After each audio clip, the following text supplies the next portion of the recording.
Hello বন্ধুরা, স্বাগতম আপনাদের রহস্যময় বান্দরবানের আরও একটি এপিসোডে।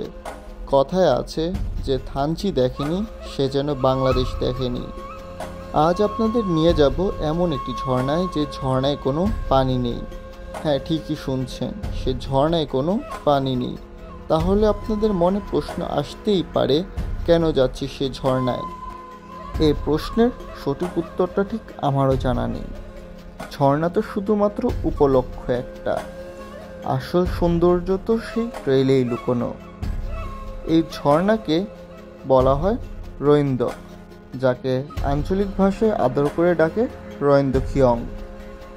এর সাথে আরও দেখাবো বাংলাদেশের সবচেয়ে সুউচ্চ ঝর্ণা, সাথে থাকবে বাংলাদেশের সবগুলো খুমের মধ্যে অতি সুন্দর একটি খুম, নাফা খুম। এর সাথে আপনাদের জানাবো এই ট্যুরের সকল ভয়ঙ্কর অভিজ্ঞতা, পাহাড়ি ঝিরি, পাহাড়ি সৌন্দর্য এবং পাহাড়ি জীবনযাপন। তো কথা না বাড়িয়ে তো চলুন ভিডিওটি শুরু করা যাক। চলে আসলাম ব্র্যাক ইউনিভার্সিটির গেটে। আমাদের যাত্রা আজকে ব্র্যাক ইউনিভার্সিটি থেকে শুরু হচ্ছে। আমাদের বাসও চলে এসেছে সময় মতো আমাদের ইউনিভার্সিটির সামনে। এরপর আমরা রওনা দিয়ে দিই প্রায় 10:30টার দিকে বান্দরবনের উদ্দেশ্যে। চলতে চলতে প্রায় 3 ঘন্টা পর অর্থাৎ রাত 2টার দিকে আমরা পৌঁছে যাই কুমিল্লার টাইম স্কয়ার হাইওয়ে রেস্টুরেন্টে। এরপর আমরা আমাদের যাত্রা আবার শুরু করে দিই এবং পৌঁছে যাই আমরা বান্দরবনে। বান্দরবনের আলীকদমে প্রবেশের আগে 2টি চেকপোস্ট পড়ে, একটি হচ্ছে কানামাছি চেকপোস্ট এবং আরেকটি হচ্ছে ইয়াংছা চেকপোস্ট। এই 2টি চেকপোস্ট পার করতে হলে পার পারসন একটি করে 2টি ক্যাম্পেই এনআইডি কার্ডের ফটোকপি দিতে হবে। এরপর আমাদের বাস আমাদের নামিয়ে দিয়েছে আলীকদমের পানবাজারে। এখানে আমরা একটু ফ্রেশ হয়ে চাঁদের গাড়িতে করে থানচির উদ্দেশ্যে রওনা দিয়ে দিব, আর আমরা আমাদের ব্রেকফাস্টটাও সেই চাঁদের গাড়িতেই করে নিব। আমরা 4টা চাঁদের গাড়ি ভাড়া করেছি এবং এই 4টা গাড়িতে করে আমরা এখন এই আলীকদম থেকে 21 কিলো পর্যন্ত যাব এবং সেখান থেকে আমরা পায়ে হেঁটে তিন্দুবাজার যাব।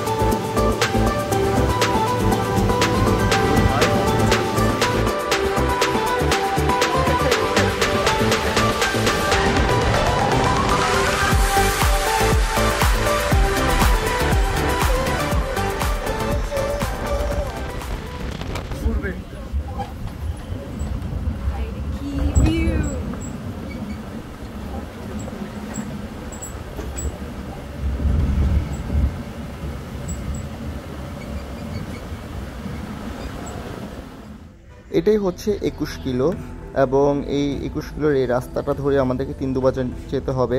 আমাদের 4টা চাঁদের গাড়ি আমাদেরকে কৃষ্টং যাবার যে রাস্তাটা সেখানে নামিয়ে দিয়েছে এবং এখান থেকে আমাদেরকে পায়ে হেঁটে নিচে যেতে হবে। মোটামুটি 1.5 থেকে 2 ঘন্টার মতো সময় লাগবে।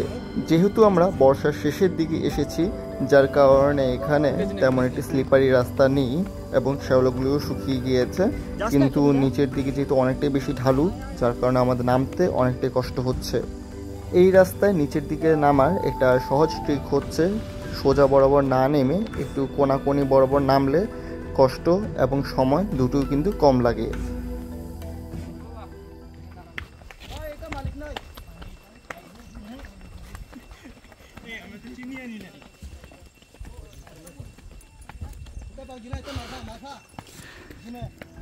ভালো করে খেয়াল করলে দেখা যাবে যে অনেকে এখানে কোনাকুনি হয়ে নামছে, কারণ কোনাকুনি হয়ে নামলে সময় এবং কষ্ট দুটোই কিন্তু কম লাগছে তাদের। অলমোস্ট 1.5 ঘন্টা সময় লেগেছে আমাদের এবং 1.5 ঘন্টার মধ্যেই আমরা তিন্দুবাজারে চলে এসেছি। ওই সামনে যেটা দেখা যাচ্ছে সেটাই হচ্ছে তিন্দুবাজার এবং তিন্দুপাড়া। সো সেখানে গিয়ে আমরা রেস্ট করবো এখন। তিন্দুবাজার আসার পরে পাড়ার একজন দিদি আমাদেরকে মারফা জাতীয় একটা ফল খেতে দিল, যেটা লবণ দিয়ে খেতে কিছুটা শশার মতো টেস্ট লাগছে এবং যতক্ষণ সবাই না আসে আমরা এখানে একটু বিশ্রাম নিব।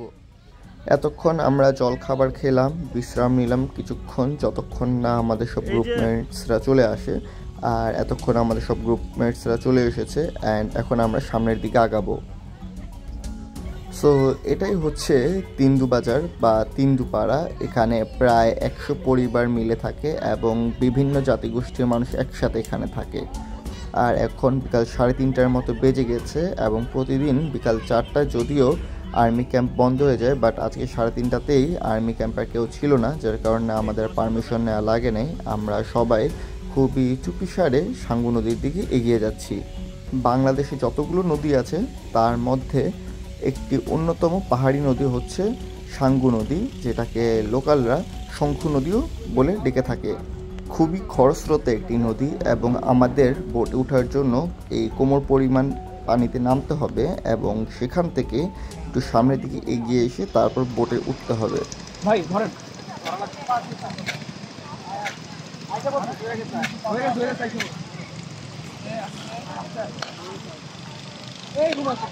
আমাদের প্রায় 10টার মতো নৌকা লেগেছে, যার মধ্যে প্রথম বোটটাই আমার এবং সেটা ছেড়ে দিয়েছে। আর এই সাঙ্গু নদীর ভিউটা এনজয় করতে করতে আমরা এগিয়ে যাচ্ছি বাগের মুখের দিকে।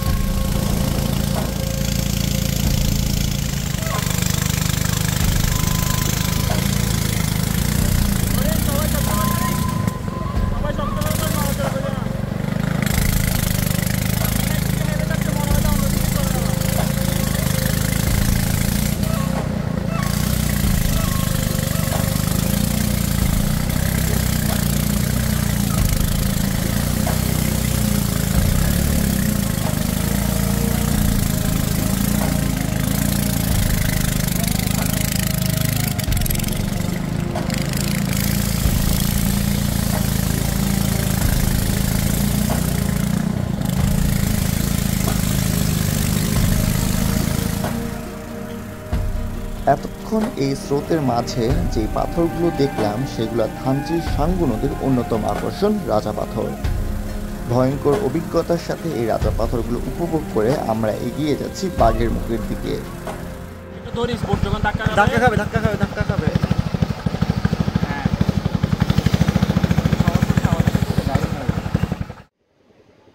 যেহেতু আমরা সবার আগে চলে এসেছি, সো এখন আমরা অপেক্ষা করছি আমাদের বাকি সবগুলো নৌকা আসার জন্য।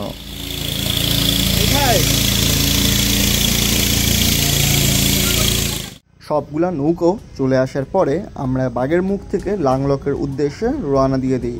অ্যান্ড অনেকটাই খারাপ পথ, উঠতে অনেক কষ্ট হচ্ছে।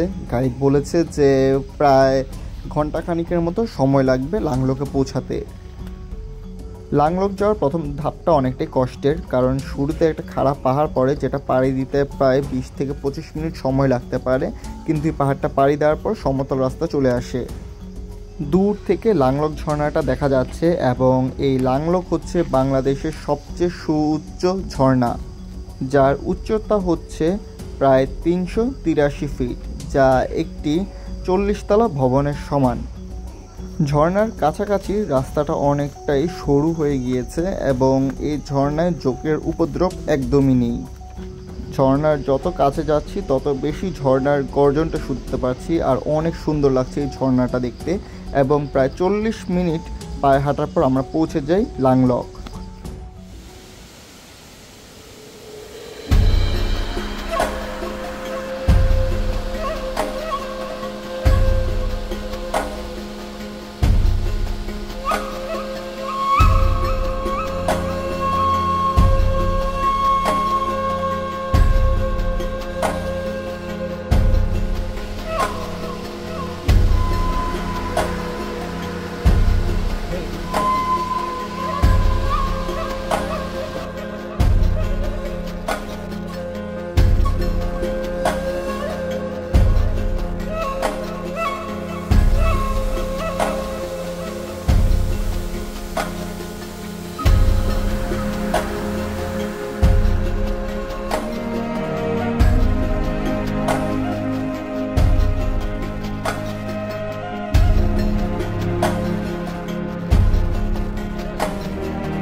ঝর্ণা দেখে ফিরতে ফিরতে সন্ধ্যা হয়ে গেছে, আর এখন গুটগুটে অন্ধকার চারিদিকে, আশেপাশে কেউই নেই, একা একা হেঁটে হেঁটে যাচ্ছি।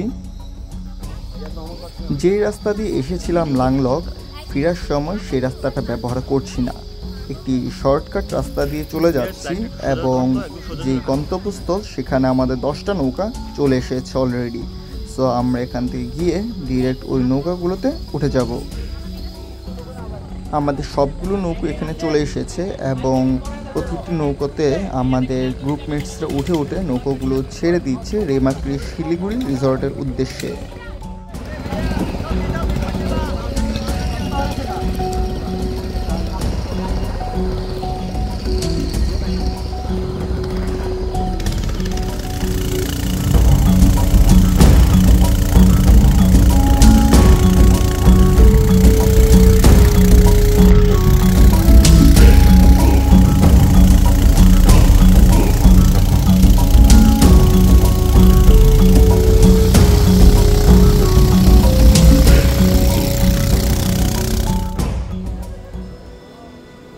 আধা ঘন্টা বোট জার্নি করার পরে আমরা এখন চলে এসেছি রেমাক্রি শিলিগুড়ি রিসর্টে।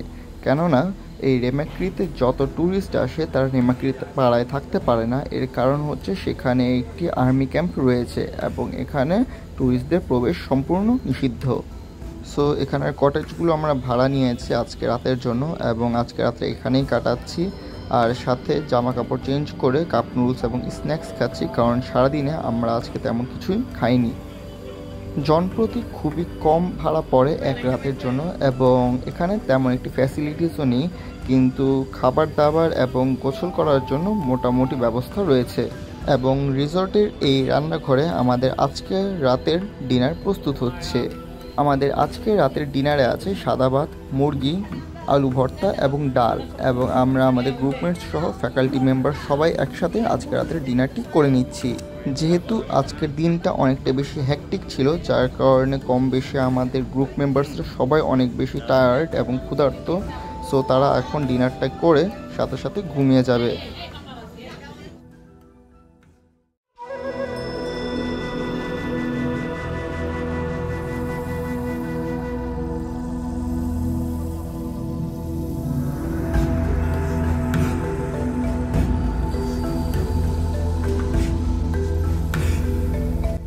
গুড মর্নিং সবাইকে। এটা হচ্ছে আমাদের দ্বিতীয় দিন, আর এখন আমরা আছি রেমাক্রি শিলিগুড়ি রিসর্টে। গতকাল রাতে সারা ধরে বৃষ্টি হয়েছিল এবং আকাশে আজ প্রচুর মেঘ আছে, যা ভিডিওতে দেখাই যাচ্ছে। কয়েকটা কটেজ মিলে ছোটোখাটো একটি রিসর্ট এটি ট্যুরিস্টদের জন্য, যেখানে থাকা খাওয়া এবং গোসলের জন্য সাধারণ কিছু সুবিধা আছে, আর এটার ভাড়া কিন্তু খুবই কম। পাশেই হচ্ছে রেমাক্রি পাড়া এবং রেমাক্রি ভিজিপি ক্যাম্প। সো ওইদিকে যাওয়াও যায় না, কারণ এটা হচ্ছে সম্পূর্ণ ভ্রমণ নিষিদ্ধ এলাকা। আর আকাশে প্রচুর মেঘ আছে, সুন্দর সকাল আজকে। আমাদের আজকের প্ল্যান হচ্ছে এখান থেকে আমরা নাফাকুম যাব এবং সেখান থেকে আমরা রোইন্দুক যাব। আর এটাই হচ্ছে সেই রেমাক্রি ফলস, যেটা গতকালকে রাত্রে বৃষ্টির কারণে পানিটা অনেক বেশি ঘোলা হয়ে গিয়েছে। শীতের দিকে এখানে পানিটা কমে গেলে তখন এই রেমাক্রি ফলসটা দেখতে একটু বেশি সুন্দর লাগে, কিন্তু পানির পরিমাণ যেহেতু অনেক বেশি, যার কারণে এই রেমাক্রি ফলসের সৌন্দর্যটা তেমন একটা বোঝা যাচ্ছে না। আজকের দিনটা শুরু করেছি এই রিসর্টের 1 কাপ রং চা দিয়ে, এবং আমাদের ব্রেকফাস্টটাও তৈরি হচ্ছে। সবাই ঘুম থেকে উঠে পড়লে আমরা আমাদের ব্রেকফাস্টটি করে ফেলবো। আমাদের আজকের ব্রেকফাস্টটি হচ্ছে খিচুড়ি, ডিম ভুনা এবং ডাল। সো এই ব্রেকফাস্টটি শেষ করে চটজলদি করে বেরিয়ে পড়ছি গন্তব্যের উদ্দেশ্যে। আমরা সবাই রেডি হয়ে গিয়েছি এবং এখান থেকে আমরা এখন নাফাকুমের উদ্দেশ্যে যাব। আমাদের যে 10টা বোট সেগুলো গতকালকে রাতে এখানেই ছিল। সো দাদারা তাদের বোটগুলোকে সব সারি সারি করে রেডি করে রেখেছে এবং আমরা এখন আমাদের নিচে নিচে বোটে উঠে যাব এবং সেখান থেকে নাফাকুম চলে যাব।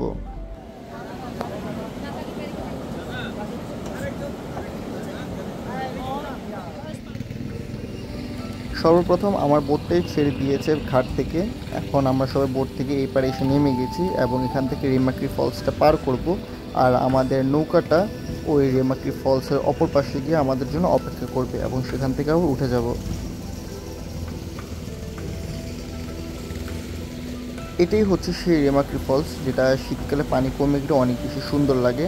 এবং আমাদের নৌকাটাও কিন্তু রেমাক্রি ফলসের অপর পাশে চলে এসেছে। এখন আমরা সেখানে গিয়ে বোটে উঠে যাচ্ছি। নৌকায় করে ডিরেক্ট বর্ষাকালে নাফাখুম যাওয়া যায় না, আমাদের এখান থেকে একটা পয়েন্টে যেতে হবে অ্যান্ড সেখান থেকে কিছুটা হেঁটে আবার নৌকায় করে যেতে হবে, কারণ মাঝখানে অনেক বেশি স্রোত থাকে।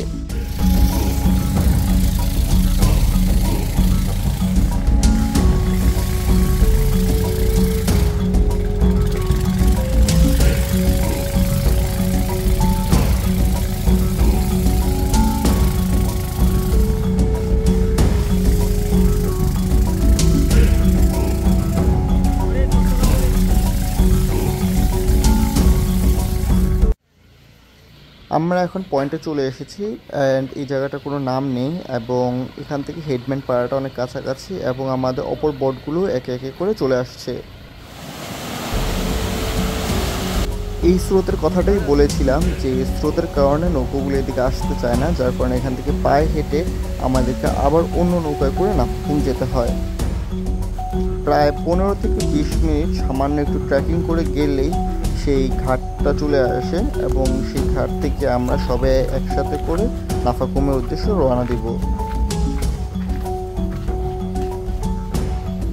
এটাই হচ্ছে সেই ঘাট পার, যেটাকে সুইংগং পয়েন্টও বলে, কারণ এখান থেকে সুইংগং ঝর্ণাও যাওয়া যায়। সো এখান থেকে আমরা নৌকাগুলোতে উঠে যাব এখন। এই ঘাটে মাত্র 3টা নৌকা থাকে, যার কারণে আমাদেরকে প্রতি বারে বারে করে এই নৌকাগুলোতে করে নাফাখুম যেতে হবে। নাফাখুমের কাছাকাছি চলে এসেছি, পানির শব্দও পাচ্ছি এবং সামনে হচ্ছে সেই নাফাখুম।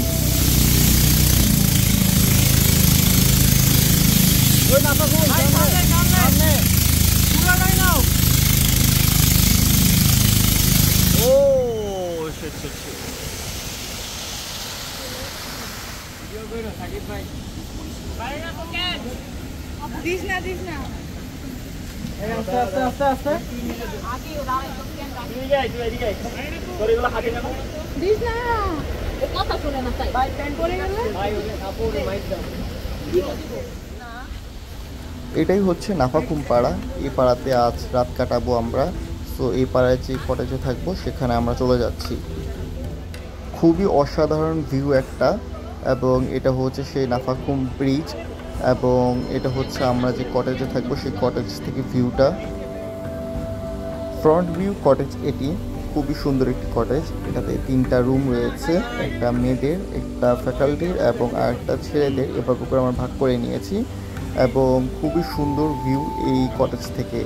এই খাসিটা আমরা কিনেছি এবং আজকে রাত্রে ডিনারটা হচ্ছে আমাদের খাসি দিয়েই হবে। সো আমরা রোহিন্দক যাব অ্যান্ড আস্তে আস্তে খুব সম্ভবত খাসিটা প্রস্তুত হয়ে যাবে। দুপুর 12টার মতো বেজে গিয়েছে এবং আমরা সব প্রস্তুতি নিয়েছি রোহিন্দক যাওয়ার জন্য। আমরা খুব সম্ভবত 15 জনের মতো যাচ্ছি, আর বাকিরা তাদের ছোটোখাটো ইনজুরির জন্য আজকে যেতে পারছে না। রোহিন্দক যাওয়ার শুরুতে একটি পাহাড় পাড়ি দিতে হচ্ছে এবং যেহেতু আমরা মদক রেঞ্জে আছি, সো এটা হচ্ছে মিয়ানমারের বর্ডার এবং ওই দূরে যেখানে মেঘ অনেক জমে আছে সেটা হচ্ছে সাকাহাফংয়ের চূড়া। তার পাশেই হচ্ছে জোতলাং এবং এর পাশে রয়েছে যোগীহাফং এবং মিয়ানমারটা খুবই কাছে। ইনশাল্লাহ কোনো একদিন এদিকেও হয়তো যাব। সময়টা যেহেতু দুপুর 12টা, যার কারণে অনেক বেশি গরম এবং শুরুতে আমাদেরকে 2টা পাহাড় পাড়ি দিতে হচ্ছে এবং পাহাড়গুলো অনেক খাড়া হওয়াতে প্রচণ্ড গরম লাগছে এবং সাথে অস্বস্তিকর একটা ভাবও দেখা দিচ্ছে। আধা ঘন্টা পায়ে হাঁটার পরে সেই পাহাড় 2টা শেষ। এখন আমরা ঝিরিতে নেমে গেছি আর ঝিরির পানিটা খুবই ঠান্ডা। পানিতে পা ভিজাতেই যেন সম্পূর্ণ শরীরটা শীতল হয়ে যাচ্ছে এমন। ঝিরি দিয়ে হাঁটতে হাঁটতে ঝিরিটাও আস্তে আস্তে প্রশস্ত হচ্ছে এবং এখান থেকে আমরা খাবার পানি নিচ্ছি এবং সাথে মাথায় এবং গায়ে দিচ্ছি এই শীতল ঠান্ডা পানিটা। হঠাৎ করে এই ঝিরির মধ্যে একটা পাহাড়ি গোয়ালের দেখা মিলল। এর মানে আশেপাশে কোনো পাড়া আছে বা পাহাড়ি বন্য প্রাণীগুলো এখানে আছে। আমাদের ট্রেলের প্রায় 1 ঘন্টার মতো পার হয়েছে এবং আস্তে আস্তে ট্রেলটা এখান থেকে কঠিন হওয়া শুরু হয়েছে।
ফাইনালি আমরা 4 ঘন্টা পর চলে এসেছি রয়েন্দ্রখিয়ং।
একদম কোমর পরিমাণ পানি, আর এখন সন্ধ্যা হয়ে গেছে। ফিরতে ফিরতে আমাদের আরও কতক্ষণ লাগবে বলতে পারতেছি না, টর্চ লাইটও তেমন একটা আলো নেই।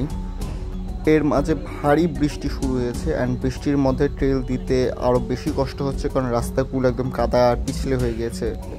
এর মধ্যে হঠাৎ করে নাফাকুম বিওপি বা আর্মি ক্যাম্প থেকে আমাদেরকে দেখতে পেয়েছে, যার কারণে আমাদের সবগুলোর লাইট অফ করে দিতে হয়েছে এবং আমাদের খুবই চুপিসারে আমাদের আজকে পাড়া পর্যন্ত যেতে হচ্ছে।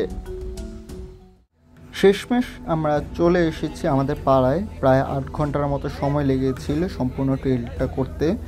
এখন আমরা ডিনার করে নিয়েছি। ডিনারে আছে সাদা ভাত, আলু ভর্তা, ডাল এবং আজকে যে সকালে খাসি দেখিয়েছিলাম সেই খাসির মাংস দিয়ে ডিনারটি করে নিচ্ছি সবাই একসাথে।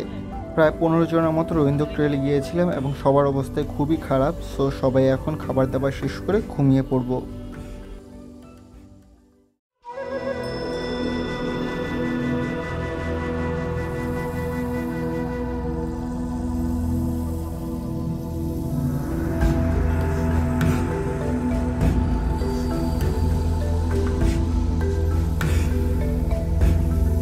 গুড মর্নিং সবাইকে। আরও একটি দিন বান্দরবনে, এটা হচ্ছে আমাদের 3য় দিন, আর আমরা এখন আছি নাফাকুমে। আজকের সকালটা অনেক সুন্দর, আর গতকালকার রাত্রে প্রচণ্ড বৃষ্টি হয়েছে, যার কারণে নাফাকুমটা একদম পুরো দুধচার মতো হয়ে গিয়েছে। গতকালের ট্রেল দিয়ে আসার পর শরীরে প্রচণ্ড ব্যথার কারণে একদমই নড়তে পারছি না। মেডিসিনও নিয়েছি, কিন্তু তেমন একটা লাভ হচ্ছে না। কম বেশি সবার অবস্থা কিছুটা এমনই। আজকে ব্রেকফাস্ট হচ্ছে খিচুড়ি দিয়ে ডিম ভুনা। খিচুড়ি রান্নাটা বেশ ভালোই হয়েছে, কারণ নাফাকুম যেহেতু একটি ট্যুরিস্ট স্পট, সো এখানে দাদাদের হাতের রান্নাটা ভালোই হয়ে থাকে। সকালের ব্রেকফাস্টটা শেষ করে সবাই আমরা একসাথে বেরিয়ে পড়বো আজকে ট্রেলের উদ্দেশ্যে। আজকে আমরা ঢাকা ফিরে যাব। সো নাফাকুম থেকে প্রথমে আমরা সুইংগুং যাব এবং সুইংগুংয়ে যদি সময় পাই তাহলে সুইংগুং সম্পূর্ণ কভার করে এরপর আমরা রেমাক্লি হয়ে থানচির দিকে চলে যাব। যেহেতু নাফাকুমে অনেক বেশি স্রোত, তো কিছুটা পায়ে হেঁটে এসে এরপর নৌকায় উঠতে হচ্ছে। এখানে মাত্র 3টা নৌকা থাকে, যেগুলো নাফাকুম থেকে আরেকটু সামনে পর্যন্ত নিয়ে যাবে।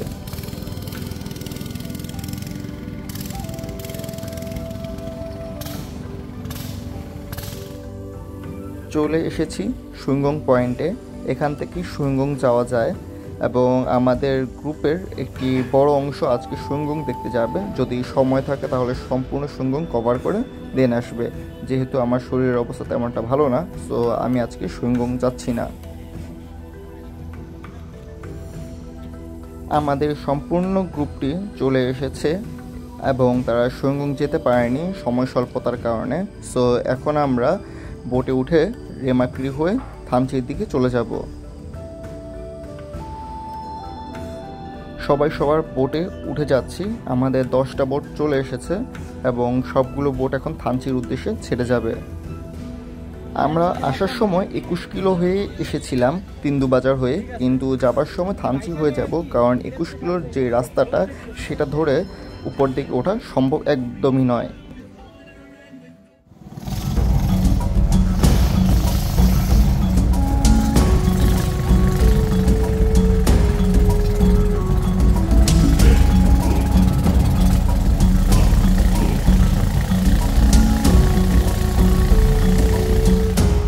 নাফাখুম থেকে প্রায় 2.5 ঘন্টার মতো সময় লাগবে থানচিতে যেতে এবং আমরা ইতিমধ্যে তিন্দুতে চলে এসেছি। সামনেই হচ্ছে তিন্দুপাড়া। সামনে যে পাহাড়ের চূড়াটা দেখা যাচ্ছে সেটাই হচ্ছে ডিম পাহাড়, যেখান থেকে 21 কিলোর রাস্তাটা শুরু হয়। আর আমরা এখন সম্পূর্ণ থানচিতেও যাব না, থানচির আর একটু আগেই আমরা বোট থেকে নেমে যাব।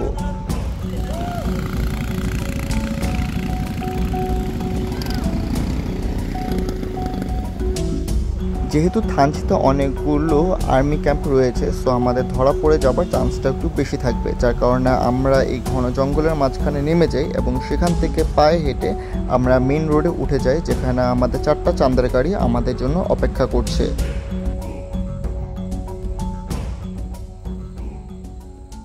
আমাদের এই চাঁদের গাড়িগুলো একদম সঠিক সময় চলে এসেছে এবং থানচি থেকে আমরা অনেকটাই সামনে আছি। এখন আমরা আমাদের জার্নি শুরু করে দিব আলীকদমের উদ্দেশ্যে। আমাদের সবগুলো গাড়ি একটি নাম না জানা আর্মি ক্যাম্পে এসে পৌঁছেছে এবং আমরা এখানে আমাদের পেপারসগুলো দেখাচ্ছি এবং আমাদের গন্তব্যকে গোপন রেখে এই আর্মি ক্যাম্পটা যত দ্রুত সম্ভব এখান থেকে ত্যাগ করছি।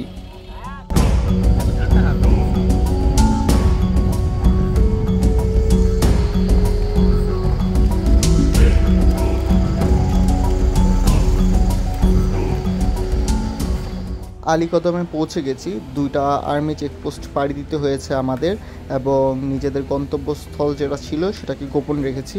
এখন এখান থেকে আমরা আমাদের রাতের ডিনার করতে আলীকদমের একটি হোটেলে চলে যাব। চলে এসেছি আমরা আলীকদমে the Damtua inn hotel and রেস্টুরেন্টে। এটি একটি হোটেল প্লাস একটি রেস্টুরেন্ট এবং এখানে আমরা নিয়েছি খাসি দিয়ে পোলাও এবং সবজি এবং এদের খাবারের মান ছিল অনেক ভালো। কেউ যদি ট্যুরিস্ট হিসাবে এখানে আসে তাহলে এই হোটেলে তারা থাকতেও পারবে এবং এখানকার খাবার দাবার সাজেস্ট করার মতোই ছিল, কারণ তাদের খাবারের পরিবেশ এবং চারপাশের পরিবেশটা খুব সুন্দর ছিল। সব মিলিয়ে আমাদের অনেক দেরি হয়ে গেছে, যার কারণে আমরা আমাদের খাবার দাবারগুলো দ্রুত শেষ করে নিচ্ছি, কারণ রাত 11টার মধ্যে আমাদের আলীকদম ত্যাগ করতে হবে, তা না হলে আরও একদিন এখানে থাকতে হবে। এর জন্য দ্রুত খাবার দাবার শেষ করে আমরা ইয়াংচা এবং কানামাচি চেকপোস্ট পাড়ি দিয়ে আলীকদম থেকে বের হয়ে যাই। রাত 11টার মধ্যে আলীকদম আমরা ত্যাগ করি এবং ঢাকার উদ্দেশ্যে রওনা দিই। সো এই ছিল আজকের ব্লগ। আশা করি ভিডিওটি ভালো লেগেছে। ভিডিওটি ভালো লেগে থাকলে লাইক শেয়ার এন্ড কমেন্ট করতে ভুলবেন না। নতুন নতুন ভিডিও পেতে সাবস্ক্রাইব করে পাশে থাকা বেল আইকনটি বাজিয়ে দিবেন। আর আমাদের সাথে যুক্ত হতে ফেসবুক ও ইনস্টাগ্রাম পেজের লিঙ্ক ডেসক্রিপশনে দেওয়া থাকবে। দেখা হবে নেক্সট কোনো ভিডিওতে। Till then, good by.